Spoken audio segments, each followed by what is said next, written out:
भारत 1990 की दहाई में पाकिस्तान से बिजली खरीदता रहा और मनमोहन सिंह ने शाइनिंग इंडिया का पूरा मंसूबा पाकिस्तान से लिया था। पाकिस्तान ने अपने इब्तिदाई दिनों में जापान को नकद इमदाद भी दी थी और जापान को आज तक ये भी याद है। हमने 1950 की दहाई में जर्मनी को 5 करोड़ रुपए कर्ज दिया था। पोलैंड के मुतासरीन को पनाह दी थी। सऊदी अरब में 1970 तक पाकिस्तान से ज़कात जाती थी और सऊदी शहरी खाना काबा में पाकिस्तानियों के रिज्क में इजाफे के लिए दुआएं किया करते थे। यूएई की तरक्की में भी पाकिस्तान का अहम किरदार था। हमने अपने तुर्क भाइयों की क़याम पाकिस्तान से पहले भी मदद की थी और क़याम के बाद भी। तुर्की के ज्यादातर उमरा फौजी अफसरों और सियासतदानों के बच्चे पाकिस्तान में तालीम हासिल करते थे। हमने इस्तांबुल में पहला बोइंग त्यारा उतारा था और तुर्की ने इसके लिए एयरपोर्ट पर नया रनवे बनाया था और पूरी काबीना इसके इस्तकबाल के लिए एयरपोर्ट आ गई थी। हमने मोरक्को, ट्यूनिस और अल जज़ायर की आजादी में भी किरदार अदा किया था। पाकिस्तान ने इनकी सियासी क़यादत को पासपोर्ट भी दिए और अक़वाम मुत्तहिदा में अपने बेंच से इन्हें खिताब का मौका भी दिया। चीन का दुनिया के साथ राब्ता कराया था। पीआईए दुनिया की पहली एयरलाइन थी जिसने चीन की सरजमीन को छुआ था और मौजे तंग ने एयरपोर्ट पर आकर हमारी फ्लाइट का इस्तकबाल किया था। हमने मौजे तंग को जाती इस्तेमाल के लिए जहाज भी गिफ्ट किया था और ये जहाज आज भी चीन के म्यूजियम में पाकिस्तान के शुक्रिया के साथ खड़ा है। चीन और अमेरिका का पहला राब्ता और हेनरी किसिंजर और सदर रिचर्ड निक्सन के चीन के पहले दौरे का इंतजाम भी हमने किया था। चीन में लोहे का पहला कारखाना पीको की तर्ज पर लगा था और चुएन लाई से देखने के लिए अपने माहिरीन के साथ 1960 की दहाई में लाहौर आए थे।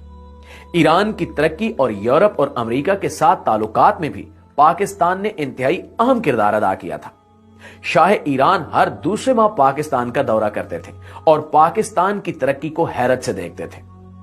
प्यारे दोस्तों, फलस्तीन के लिए पहली आलमी आवाज भी हमने उठाई थी।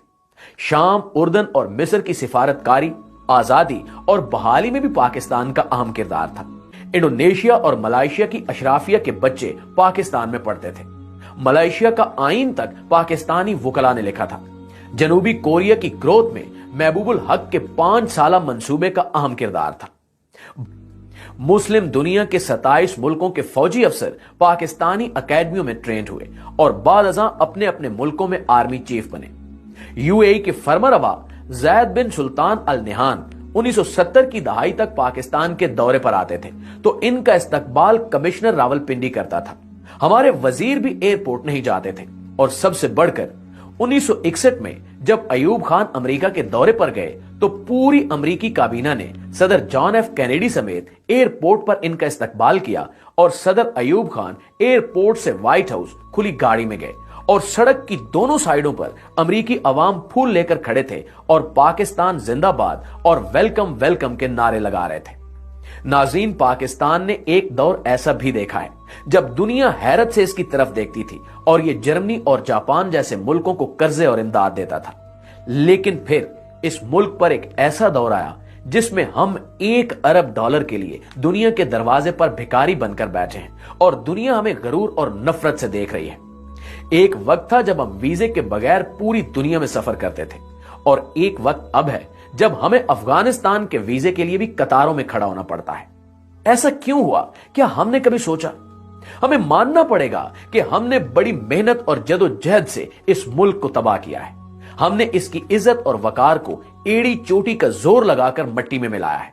मगर सवाल फिर भी वही है कि क्या हमारे पास वापसी की कोई गुंजाइश है? जी हां, अभी भी वक्त हाथ से नहीं निकला। हम ताहाल एक कौम है और हमारा जोग्राफिया भी बहाल है। लिहाजा हम अगर आज भी नींद से जाग उठें, अपने हाल पर आज भी रहम करें तो हम 10-20 सालों में दोबारा इस लेवल पर आ सकते हैं जिस पर हम दूसरे मुल्कों को इमदाद और कर्ज दें। जी तो